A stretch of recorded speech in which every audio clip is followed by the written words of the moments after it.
Hi, this is Matthew Robert Payne, and this is a video called Visiting Bathsheba in Heaven. And like the format of the other books, we're going to cover 4 parts. How does the house look? What are you doing in heaven? What do you like about heaven? What is your message for us? So we're going to cover those 4 parts. First of all, how does your house look? And in this series, we're going to cover different parts of people's mansions in heaven. Gradually, as we get through the number of saints, we're going to have a full picture of a full house, but we're just going to have a look at a couple of places in Bathsheba's house, and I hope that it gives you an idea of how expansive heaven is and how big the houses are. So the first place we're going to have a look at in Bathsheba's house is her bathroom. In her bathroom, she's got she's got a spa bath that can fit about 8 people. It's a big spa bath. She's got a shower, and she's got a bathtub, and also a sink to wash your face, and she's got a vanity cabinet with a whole lot of makeup in it. I questioned that when I saw it, wondering whether they wear makeup in heaven, but they do by choice, they can. And what people don't seem to understand is heaven is a lot like earth. Heaven is just earth on steroids. And so they can have a spa bath in heaven, they can have a shower in heaven. I'm not sure if bodies in heaven sweat. I know that I've heard from Kat Kerr that people don't go to the toilet, but I'm sure that they have showers and get ready. So she's got a spa bath, and often she'll invite her dancing friends around for a spa in her room. This room is about 20 feet by 20 feet. It's a massive room. The shower can fit 6 people in it. So the people having a spa could have a shower before the spa and then wash some of the liquid off in the shower after the spa. She's got a whole lot of makeup in the makeup part of the vanity. I'm not sure if you would use skin creams. I'm not sure that your skin in heaven would need skin creams, but any female would be happy with the makeup that's there in the vanity. Of course, there's no medication in the vanity. You don't need medication in heaven. No one's sick. So that's, I hope you got an image of that room there. The spa and the shower and the bath are gold plated, and it's got a black and white tile floor, and it's all expensive. It's really clean and looks really nice and luxurious. You come out of the shower, and a room you come into on the right is a walk-in closet. It's a room full of clothes. It's got On the left-hand side, on the far left-hand side, it's got pants and jeans and different styles of pants. In the middle rack, it's got evening gowns, and it's got a whole lot of evening gowns. And on the right-hand side, it's got other dresses. There's on one of the walls, it's just rack after rack of shoes. There must be, I remember Amalda Marcos in the Philippines. She had 200 pairs of shoes, and there's easily 200 pairs of shoes in there. So like I said in the King David interview, everything is free in heaven, and all of these evening gowns have been worn by Bathsheba multiple times, and all the jeans have been worn, and all the pants and leggings and have been worn. There's a lot of pairs of tights, and you'll find out what Bathsheba does, and that'll make sense that she's got a lot of pairs of tights. But this room is pretty expansive room. There's tables and chairs where you can place things down and get dressed. There's mirrors in the room. The whole room is surrounded by mirrors, so you can see yourself. You can see behind yourself. You can look in the mirror behind yourself. You can see in front of yourself, and all the walls are mirrored in this room. So if you're a woman and you love clothes, this room is a room that you'd really love if it was in your dress size. It's everything a woman would really love. And Bathsheba is changing clothes, and she's just changed into some tights and a sweatshirt, and she's comfortable. Yeah, so that's a couple of rooms in a house, and so we'll move on to the first question: what are you doing in heaven? And Bathsheba says, I'm a dancer in heaven. I do modern dance, and I do ballet. I'm a ballerina in heaven, and it keeps me really fit, and it keeps me active. And I dance in worship, and we have ballet troupes in heaven, and we dance and do performances. I also do interpretive dance in the throne room, a dance to the worship, and there's a number of dancers that dance to the worship. I really love God. God reminds me of King David.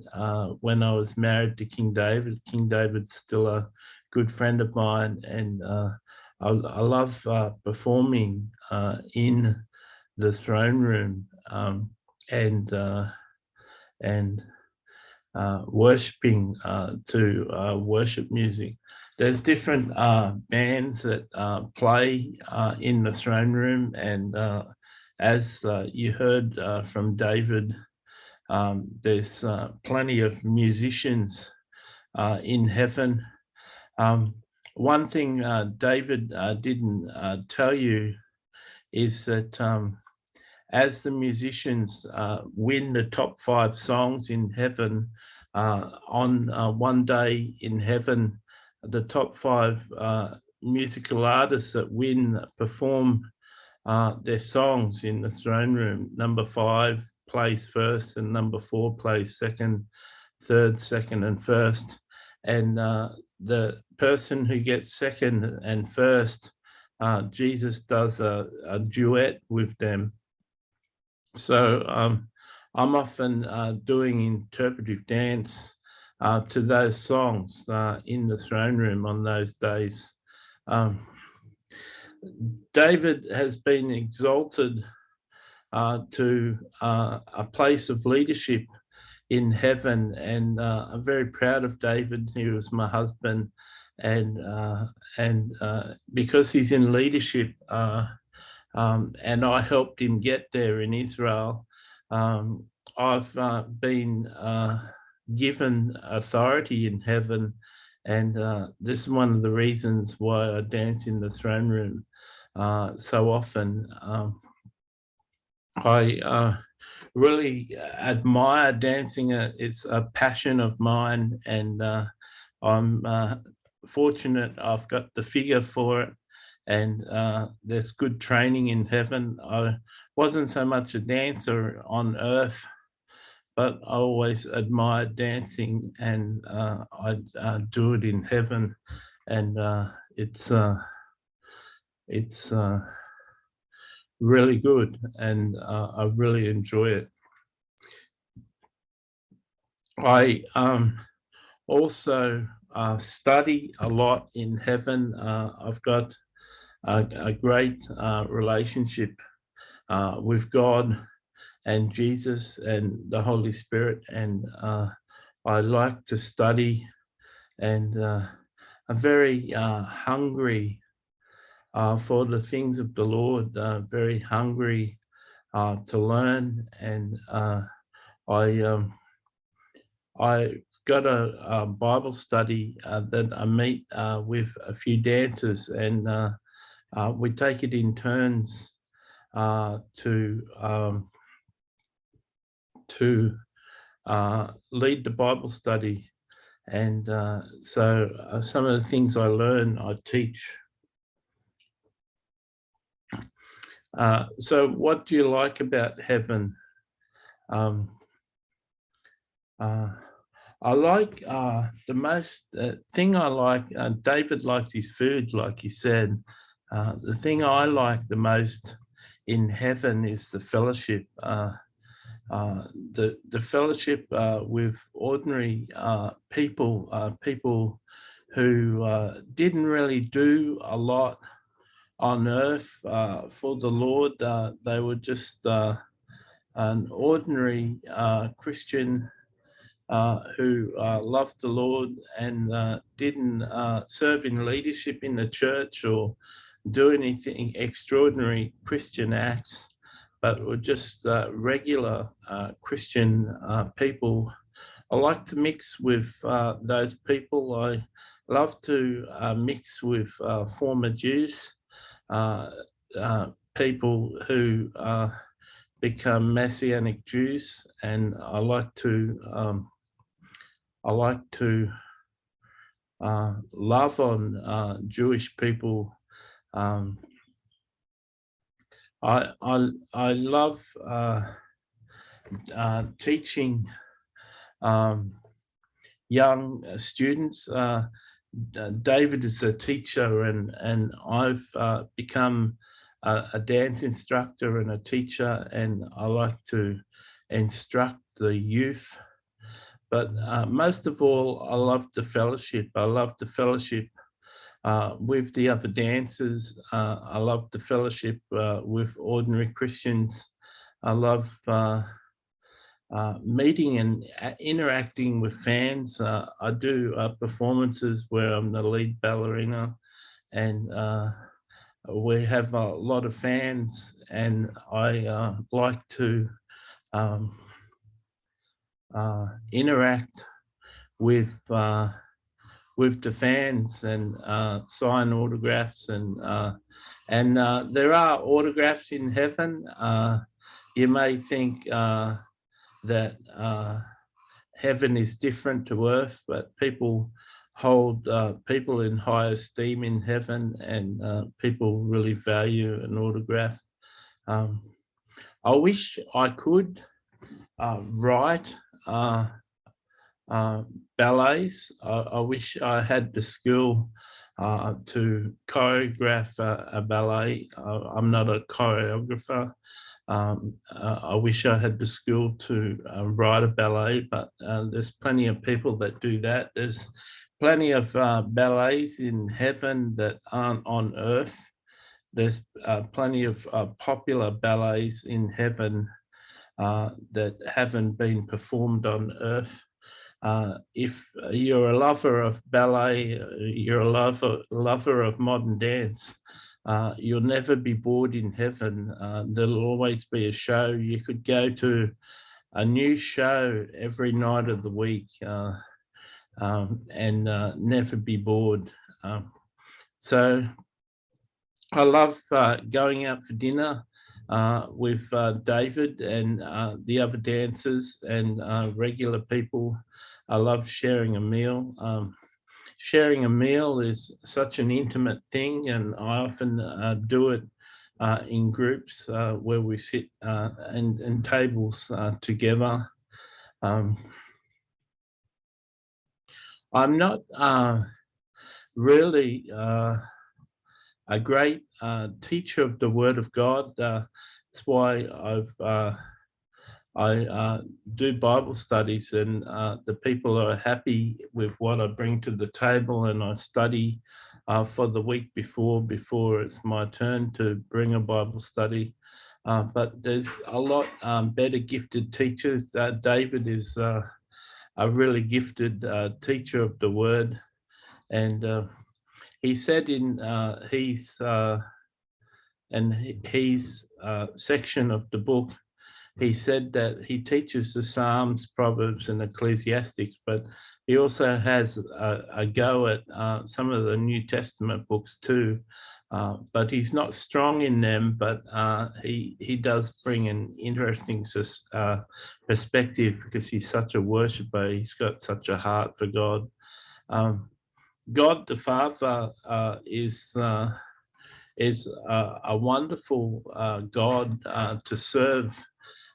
He treats me like his own daughter, and he's said some really special things to me over the times.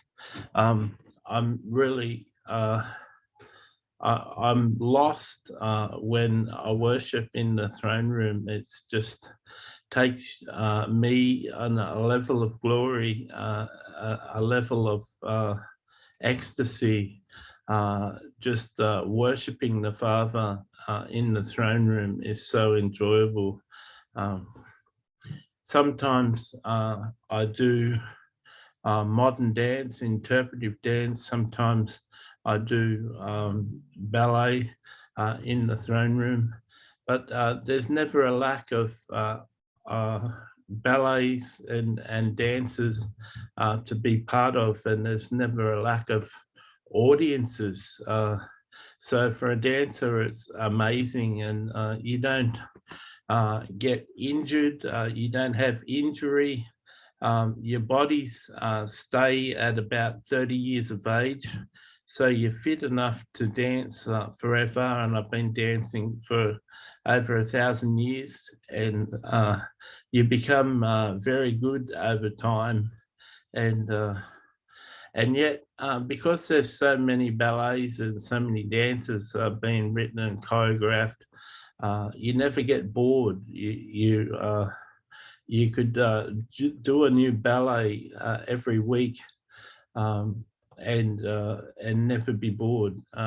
Some ballets I haven't done for a number of years because there's so many to choose from. It takes so long to rehearse and learn a new ballet.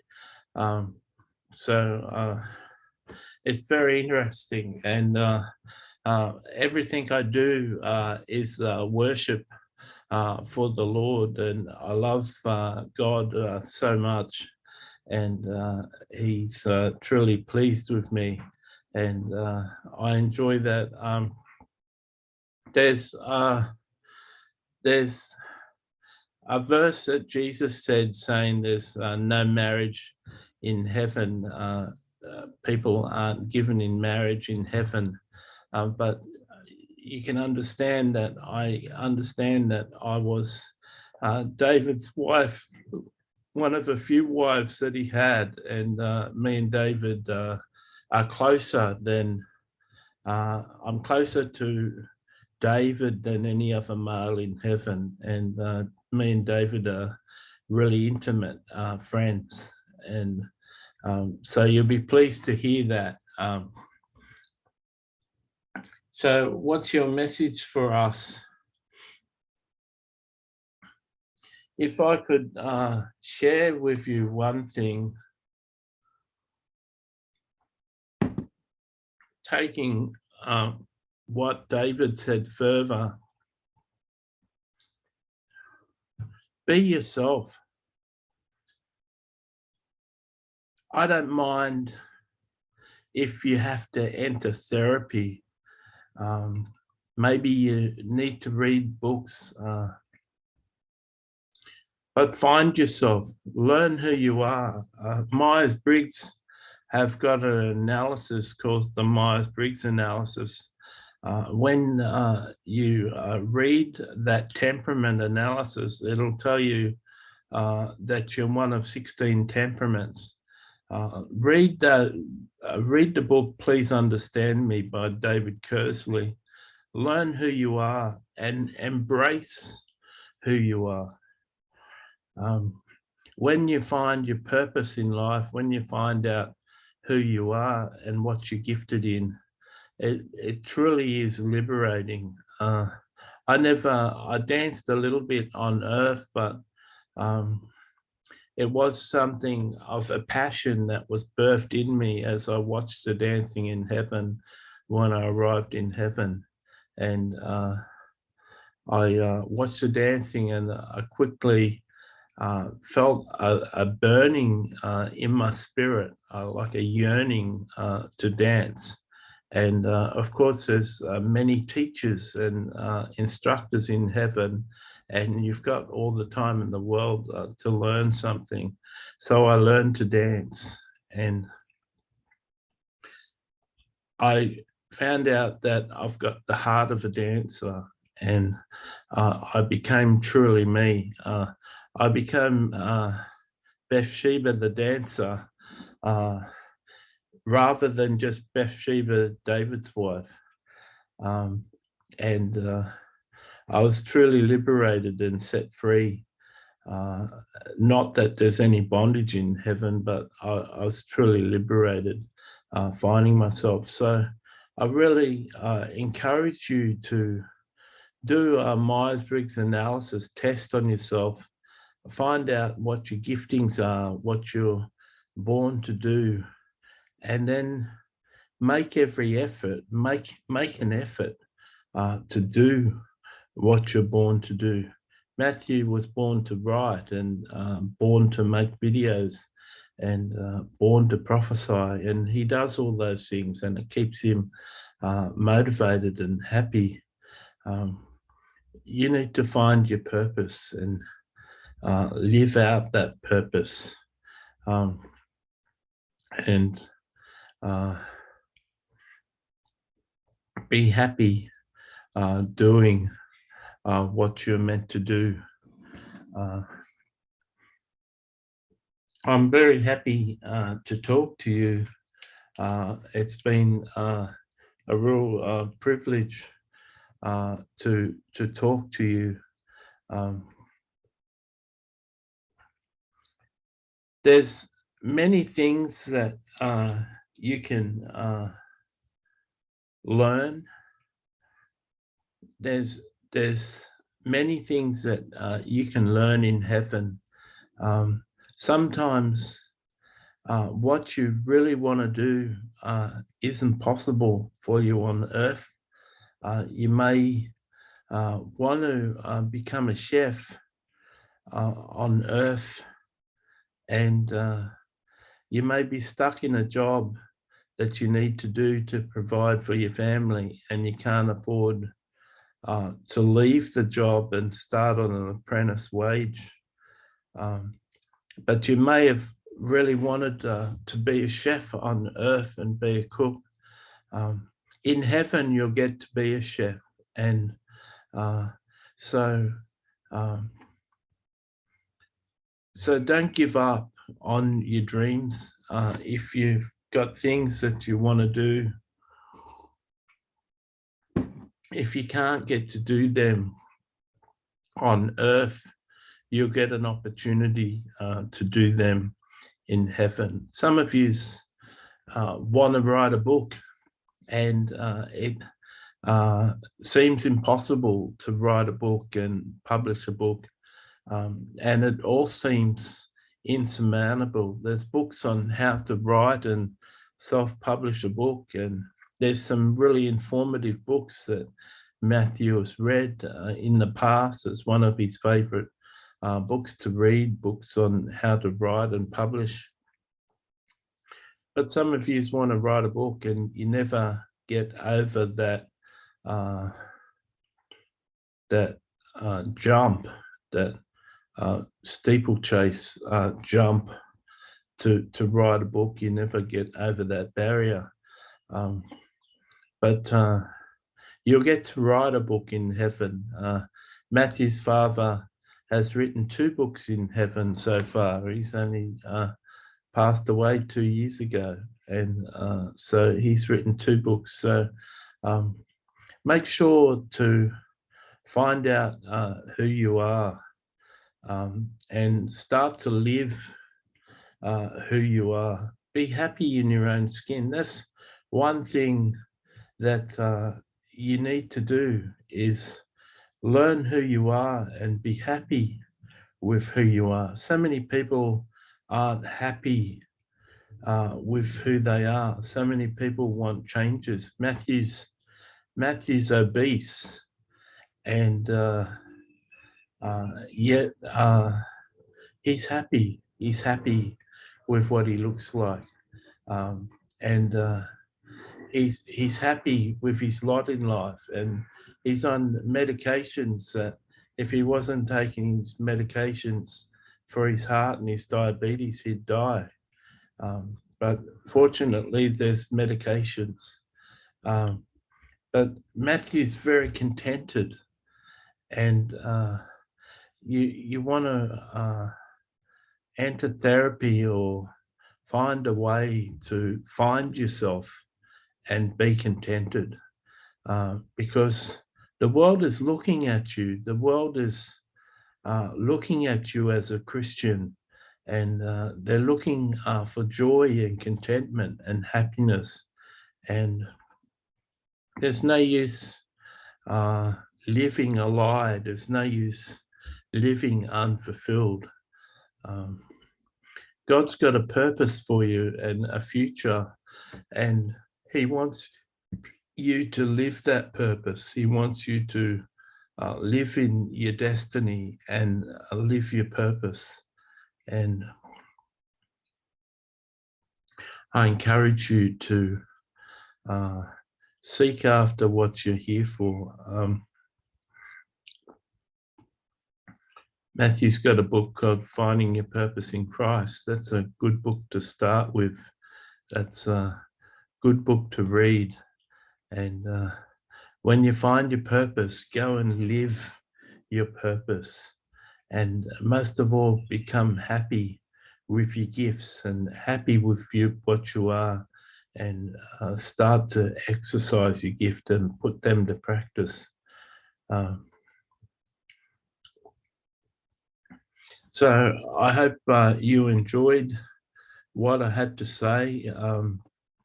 I enjoy my clothes. I enjoy my shoes. I enjoy spas. I enjoy my house. You want to come up and visit me and come and see the rest of my house. You can learn to have your eyes, spiritual eyes open, and you can learn to go to heaven and visit heaven.